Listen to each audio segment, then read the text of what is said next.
সমুদ্রপথে পারমাণবিক শক্তির ভারসাম্য বজায় রাখতে বড় ধরনের সামরিক সক্ষমতা প্রদর্শন করেছে ভারত।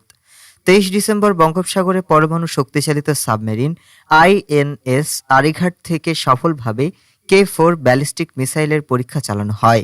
৩,৫০০ কিলোমিটার পাল্লার এই ক্ষেপণাস্ত্রটি অত্যন্ত নির্ভুলভাবে লক্ষ্যবস্তুতে আঘাত হানতে সক্ষম। টাইমস অফ ইন্ডিয়ার খবরে বলা হয়, সলিড ফুয়েল চালিত K4 মিসাইলটি প্রায় 2 টন ওজনের পারমাণবিক অস্ত্র বহনে সক্ষম। যদিও ভারতের প্রতিরক্ষা মন্ত্রণালয় আনুষ্ঠানিকভাবে বিষয়টি নিশ্চিত করেনি। সংশ্লিষ্ট সূত্রগুলো পরীক্ষাটিকে সম্পূর্ণ সফল বলে দাবি করেছে। এই মিসাইল ভারতের নিউক্লিয়ার ট্রায়াড স্থল, আকাশ ও সমুদ্রপথে পরমাণু হামলার সক্ষমতা পূর্ণ করতে গুরুত্বপূর্ণ ভূমিকা রাখবে। বর্তমানে ভারতের 2টি পারমাণবিক সাবমেরিন রয়েছে এবং K4 মিসাইলের সফল পরীক্ষা দেশটির প্রতিরক্ষা শক্তিকে নতুন উচ্চতায় নিয়ে গেছে। ডেস্ক রিপোর্ট, আজ বার্তা।